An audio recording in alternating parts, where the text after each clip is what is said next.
Supply issues are also hitting school cafeterias in Chico. Action News Now reporter Tori Apodaca is live at Marigold Elementary. Tori, what can kids expect if they use the school lunch program right now?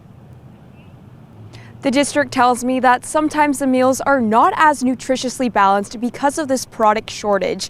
They're also sometimes having to repeat meals. But the nutrition staff here tells me that they're doing everything they can to ensure students are still getting the best food possible. When the bell rings, kids at Marigold Elementary fill the school lunch line. Apples? Okay, here we go. There you go. Kids are still able to load up those trays, but the selections are not what they once were. You can see this would be 5 different fresh fruit items, and because of the supply chain issues that we're currently having right now this week, we don't have enough stuff to put out all 5 items to have a fresh fruit item for them. Director of Nutrition at Chico Unified, Vincent Cerro, says it's been a struggle to get their preferred food items lately. Calling one vendor, nope, don't have it. Calling the next vendor, nope, don't have it. Calling the next vendor, oh, it's going to be a couple of weeks. This means they're ordering further in advance. Some products you have to order 30 days, 40 days out to plan for 40 days from now. And oftentimes spending more. A case of tomatoes that you just brought up went up like $3 from last week. But mostly you definitely are seeing the trends going up and up week to week. But as prices and the workload goes up, staffing remains down. We've had like 5 people retire early because of how stressful work has been. We're down 10 positions every single day that haven't been hired. Even though they are in a shorter supply of food and in staff, you can see here that they are in no short supply of kids coming in to enjoy lunch. That's what we're here for, is to feed the kids. So the more kids we feed, the better it is. Mothers tell me their kids love the lunch program. Sometimes I pack lunch for them, but they prefer to have lunch there, so it was yummy for them. Even if they have noticed some repeats in their meals. I was going to ask the school if they had any other options besides just the sandwiches every day. And Cerro says he does not really see an end to this school lunch struggle anytime soon, but he's confident in his team. We really have an amazing, dedicated staff that shows up every single day to smile and try and make kids' faces brighter every day when they come in there through all this craziness. Local products as much as possible. In fact, they just started buying mandarins from a local farmer this last month. Live in Chico, Tori Apodaca, Action News Now. Coverage you can count on. Before the pandemic hit, Chico Unified served about 970,000 lunches and 625,000 breakfasts every year. Now, this year, the district is on target to serve 1.25 million lunches for the year and 780,000 breakfasts, so quite an uptick there. The pandemic is the driver of all of these issues, and we continue tracking COVID-19 cases and impacts in our area. Butte County reports 1 new death and 34 new cases today. Shasta, 3 new deaths, and that is 20 deaths reported since Monday, plus 54 new cases. Glenn County reports 1 new death today. It's been almost 1 year since the nationwide vaccine rollout all got going. And today, 59% of the U.S. population is fully vaccinated. Nearly 69% has had at least 1 dose. California has administered over 56 million doses, with 1 city in Northern California the highest rates of vaccinations. We saw a lot of people die in a short period of time, and we're used to seeing death in the ICU, but not like that. So Davis does have a high vaccination rate. Davis is sort of unique in Yolo County just because of the university itself. I don't know if we're going to get to 100, and I don't even think that we necessarily need to get to 100%. What we need to get is to where we get sort of a critical mass of people who don't spread the virus. So what exactly is going on in Davis? Well, that spokesperson says young people are driving the high vaccination rate. At UC Davis, 98% of students are vaccinated and are required to get tested every 2 weeks. Most counties in our area are in the 50% fully vaccinated range. Happening now, the final public workshop to discuss the sale of several city-owned properties in Reading. This is the 4th and final workshop where you can learn more and give input about the potential sale of properties like the Reading Civic Auditorium and the Rodeo Grounds. That meeting starts at 5:15, so really it just gets going in about 3 minutes at the Reading City Council chambers. There's also a survey you can take online. Find that at actionnewsnow.com/links. New at 5:30, donations are down at a local food bank, but the need is on the rise. How one food bank is making it work. Plus, breaking today, a professor charged with starting 5 fires in the peak of wildfire season. We show you what he's facing. And the Rittenhouse murder trial is in the hands of the jury after 2 failed mistrial efforts.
Breaking today, a federal grand jury indicted Professor Gary Maynard for arson to federal property. A U.S. attorney says Maynard went on an arson spree near the still burning Dixie Fire in both the Shasta Trinity and Lassen National Forests. Some of the fires sparked up right behind firefighters. The 5 fires he's linked to happened from July 20th through August 7th of this past summer. If convicted, Maynard faces 20 years in prison and a $250,000 fine for each of those 5 fires. The jury at Kyle Rittenhouse's trial has completed a 3rd day of deliberations with no verdict. Also today, the judge has barred MSNBC from the courtroom after a producer ran a red light while following the jurors' private transit bus. The judge says jurors must be protected from exposure to outside influence or interest during this trial.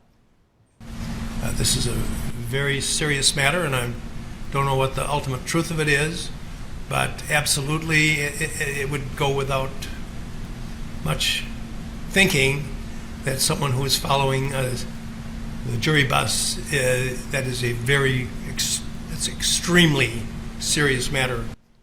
The judge said the incident is under investigation and will be referred to proper authorities for further action. The judge has not yet ruled on a new mistrial request. This one sparked by a jury request Wednesday to rewatch video in the case.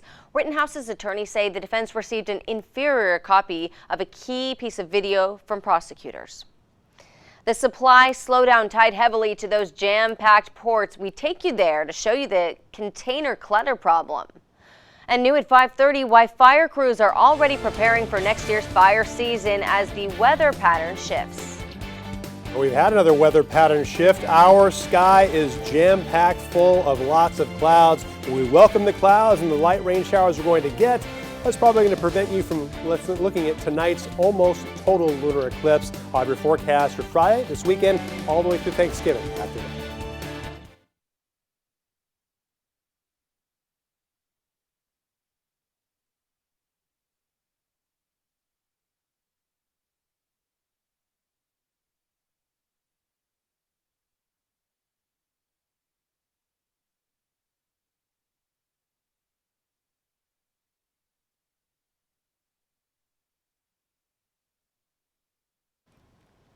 Let's just do 3:30 for this hit, and then we can bump up the other one too if we need to.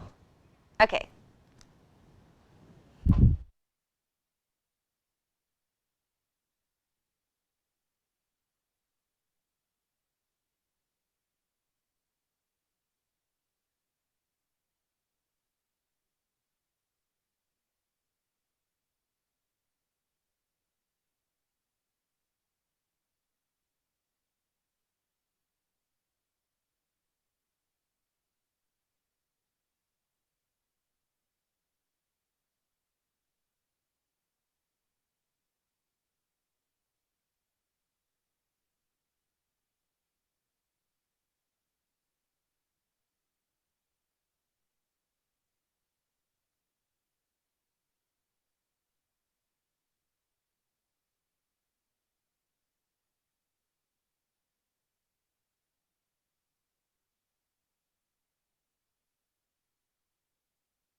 You're watching Action News Now. Storm Tracker weather.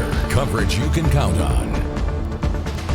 A chance for some rain moving through Shasta County today. This is a look outside in the Redding area. Pretty gray skies and very autumny looking trees out there. Chief Meteorologist Jason Stiff is tracking those conditions. Jason, are we expecting like a pretty good dosing in the valley areas? I guess it depends on your definition of pretty good. We'll take any amount that we get. It's not going to be very heavy. We would love to have a good moderate to heavy amount of rain. That's not in the forecast. We have the clouds for it. We're just going to have light amounts of rain. Taking a live look outside, looking toward the south-southwest, toward Chico. This is mainly the South Chico area. You can see lots of lights in the distance from Platte Mountain. There's a few breaks in the overcast, but expect those to fill in late tonight. So very few opportunities to see that almost total lunar eclipse. You'll probably just have a gray sky above. Speaking of which, we have some gray on the map. This is signifying another wind advisory for most of Modoc County and central Siskiyou County from 7 o'clock tonight until 7 o'clock tomorrow morning. Some gusts up to 55 miles an hour out of the south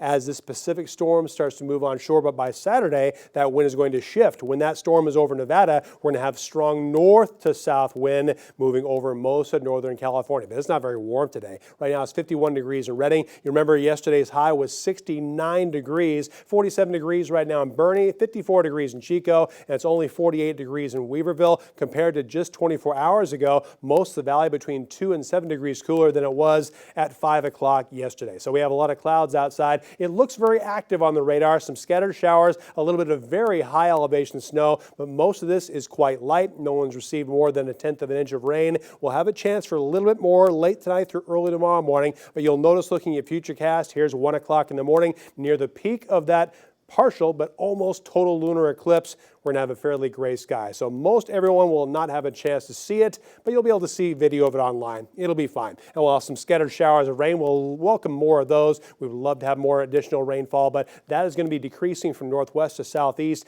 late tomorrow morning through tomorrow evening. So we'll probably see the sunset tomorrow, but we'll also have more sunshine on Saturday. But don't be fooled. It won't be completely tranquil on Saturday. Again, we're going to have some more north to south wind over most northern California. California Saturday as that storm departs. And this is what it's going to give us. Not very much rain. Most places between 1/100 of an inch and 1/3 of an inch. So not very much for us, but we'll certainly take it. And we'll have more chances for wet weather in the extended forecast. Stay tuned over the next half hour. I'll show you the extended forecast for early next week all the way through Thanksgiving. Here's your forecast for Friday. We're going to have a chance for some overnight showers, then clearing throughout the day on Friday for the northern mountains, but the highs won't be very warm. They're going to be between 50 and 55 degrees. Also 50 to 55 for highs for the southern Cascades and northern Sierra. A chance for some showers late tonight through early tomorrow, but clearing that sky through the afternoon. For the ridge, we'll also have a fairly steady temperature for most locations. Lows tonight in the 40s, highs upper 40s for Sterling City and Butte Meadows, lower 50s around Magalia, Concow, and Paradise, with a chance for showers, but no one receiving more than a couple tenths of an inch of rain. For the valley, we'll also have a lot of clouds tonight, some scattered showers, very few breaks in that overcast. Lows in the mid to upper 40s, but the highs will be warmer because we'll start to clear that sky from northwest to southeast, so upper 50s and lower 60s tomorrow.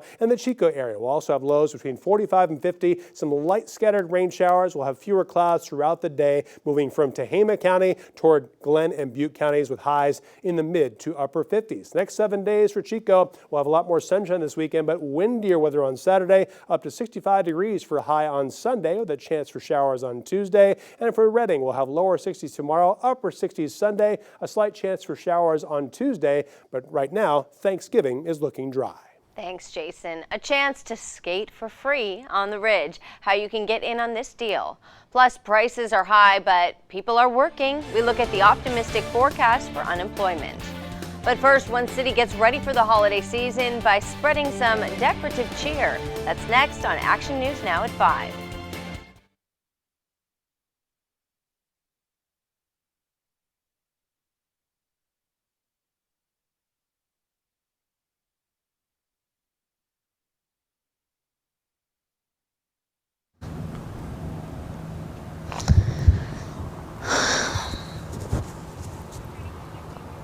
Yes, the rising cost of everything, Haley, it's making it difficult for people to afford necessities like food. I'd have to give up other things. Gary's...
New today, police arrested a man in connection to a sexual assault back in June.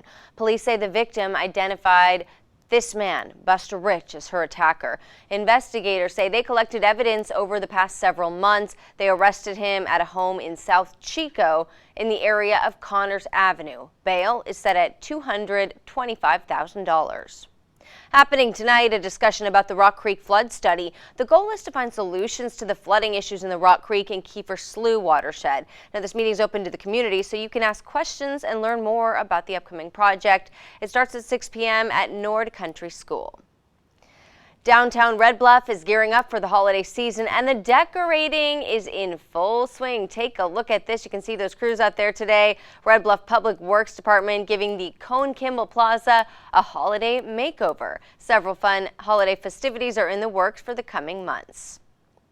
A new appeals court is taking on efforts to block the federal vaccine mandate. What you need to know if you work for a big company. Plus, new at 5:30, if you take payments on money apps like Venmo, the IRS wants to know about it. What to keep in mind this tax season. Also new at 5:30, how one food bank is coping with a drop in donation and a rise in local need.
Covering Northern California. You're watching Action News Now. Coverage you can count on. New at 5:30, more people in our area are having a tough time keeping their pantry stocked this year.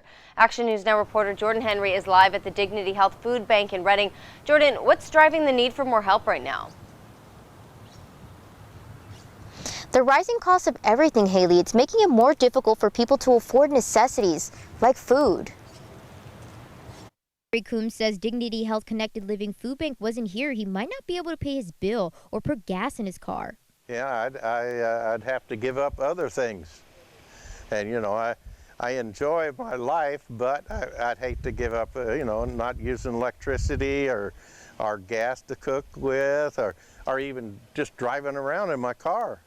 I couldn't do that with if I had to buy the food I get from here. Coombs served his country of Vietnam. He says living on a fixed income can be difficult.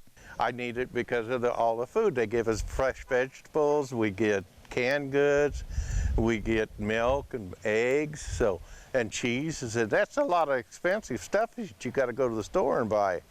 And I appreciate everything I get down here. Lovejoy is the manager in operations for Dignity Health Food Bank. She says seniors aren't the only ones in need. We're seeing more families lately. Usually it's the seniors that are affected more, but this time of year it's families that we see more of that are in need.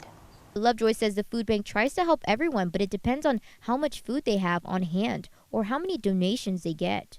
Especially on a Friday, they'll call and say, I don't have any food to get my kids through the weekend. What can you do? And that's really bad because sometimes we can help them and sometimes we can't. It just depends on what we have on hand. Lovejoy says more people are coming in to get food, but donations are down. We're seeing a decrease in donations for this time of year because supply and demand. You know, there are a lot of empty shelves at the grocery store, so People are having a hard time keeping their own shelves stocked. Lovejoy says Dignity Health Connected Living is always accepting donations. You just need to call ahead and schedule a time you want to donate. Live in Reading, Jordan Henry, Action News Now. Coverage you can count on. Thanks, Jordan. What a cool service that is for the community. Lovejoy tells Action News Now her senior brown bag and emergency food programs are being hit the hardest right now due to lack of donations.